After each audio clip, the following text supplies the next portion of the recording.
Hello and welcome, my dear friend. Lately, you've felt it, haven't you? That subtle shift in how people look at you. It's in the way conversations pause when you walk by, the way someone's eyes linger just a little too long, not out of judgment, but confusion. They can't explain it, but something about you feels different. And maybe you've caught yourself wondering, what changed? You didn't announce a new version of yourself. You didn't try to stand out. Yet, suddenly, you do. There's a quiet electricity around you now, a kind of presence that moves before your words do. You can feel it when you walk into a room. The air shifts, people glance up, and even those who once overlooked you sense something they can't quite name. It's not your clothes, it's not your hairstyle, it's not even your confidence. It's the mark of transformation, the kind that no one can fake and no mirror can fully capture. Something on you changed because something in you healed. And the world is only now catching up to that truth.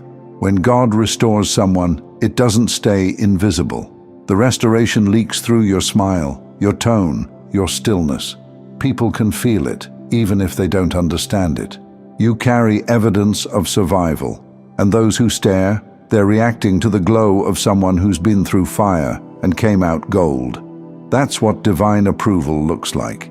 It's not loud, it's not boastful, it's quiet confidence wrapped in grace. Some look at you and see peace they can't find in themselves.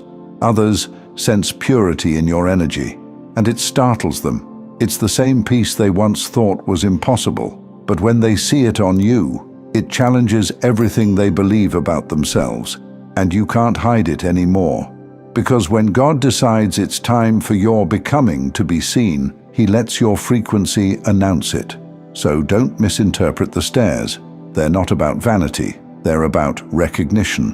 When you shift in spirit, your environment becomes your mirror, and the eyes around you reflect what heaven already sees. You've crossed an unseen threshold, dear chosen one. You let go of the version that doubted, apologized, and over-explained. And though you didn't say a word about it, people can feel that you no longer seek permission to exist. They can feel your self-possession. Your calm doesn't read as weakness anymore. It reads as authority. The way you hold your silence now, it carries weight. Because silence looks different on those who've been approved by heaven. And maybe that's why people can't look away. They're not seeing arrogance, they're seeing assurance, the kind that only comes from walking through uncertainty and still choosing faith. You see, when God changes your atmosphere, He changes your reflection in other people's eyes too. You're still you, but the light hits you differently now. And for some, that light is hard to handle. It confronts, it exposes, it awakens. They stare not because you're trying to shine, but because your spirit refuses to dim again.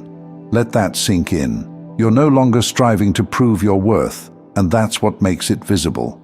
You're standing in what was always yours, and heaven is echoing it through the way people react to you. You might have noticed, conversations feel different too. People who once had power over your emotions now hesitate when they speak to you.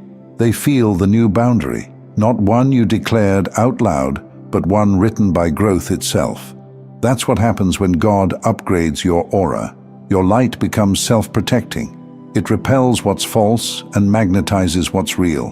And I know sometimes that visibility can feel strange.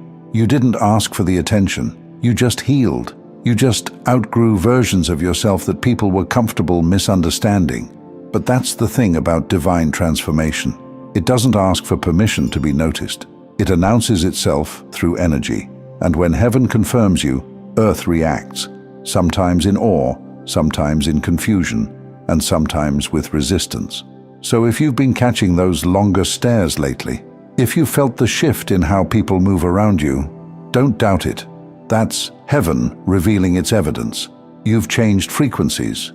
You don't carry exhaustion anymore. You carry assignment. You don't carry fear. You carry discernment. And even when you're quiet, your spirit is loud. That's why they can't stop staring, because something on you changed, and it's not temporary. It's the visible reflection of an invisible approval. You've probably started noticing it more often now. The way people act around you feels different. Some soften up, like your peace calms them. Others get tense, like your presence reminds them of something they lost. And you can't always tell which is which at first. You just feel it, that subtle vibration in the air when someone's energy meets yours. It's not that you're intimidating, it's that you've stopped needing to be understood. And that unsettles people who still chase approval. They don't realize they're staring, but their spirit does. It recognizes the stillness in you, the kind that only appears when a storm has already passed. You used to fill silence with explanation. Now your silence does the explaining. That's growth.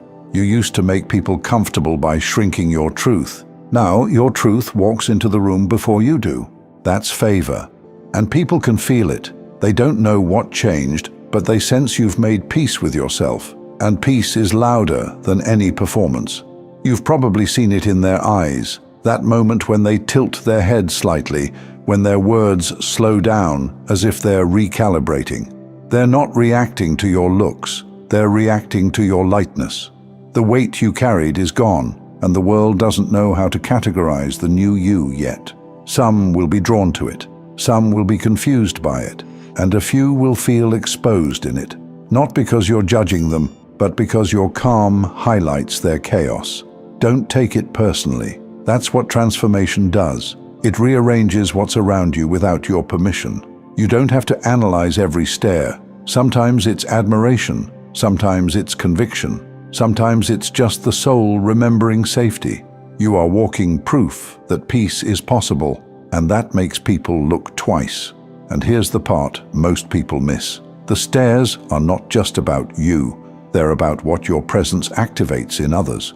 When you healed, you sent a ripple through every space you enter. Old patterns break, unspoken truths rise, and even strangers can feel when a place has just become holy ground.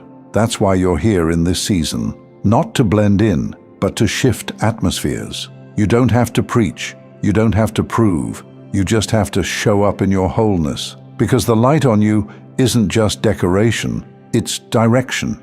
It tells the room that restoration is real, and I know it can be uncomfortable sometimes, when eyes linger too long, when the energy turns heavy, when you sense both curiosity and resistance in the same space. But remember, you didn't gain attention, you gained evidence. Evidence that God really did something inside you. The same people who once doubted your resilience are now quietly studying it, not out of jealousy, but out of wonder. They're watching to see if peace can really last, and through you, they'll find out that it can. So the next time you feel all eyes on you, don't shrink or rush to disappear. Breathe. Let that awareness remind you. You survived the fire and didn't lose your glow. You're not the same person walking through those doors anymore, and that's exactly the point. You were never meant to be ordinary background in someone else's story. You were meant to walk in carrying evidence that healing is real, and every glance, every whisper, every pause in the room is heaven echoing the same truth. Look, this is what transformation looks like. So hold your head high, chosen one. You're not being stared at, you're being witnessed. And the world needs to see what divine restoration really looks like in motion, because something on you changed, and it's beautiful, and it's holy, and it's yours. As we close, I want to invite you to my second channel. It's filled with peaceful ambient music, created for moments when you need calm, stillness, or gentle focus. You can tap the playlist on your screen, and I'd be grateful to have you join me there.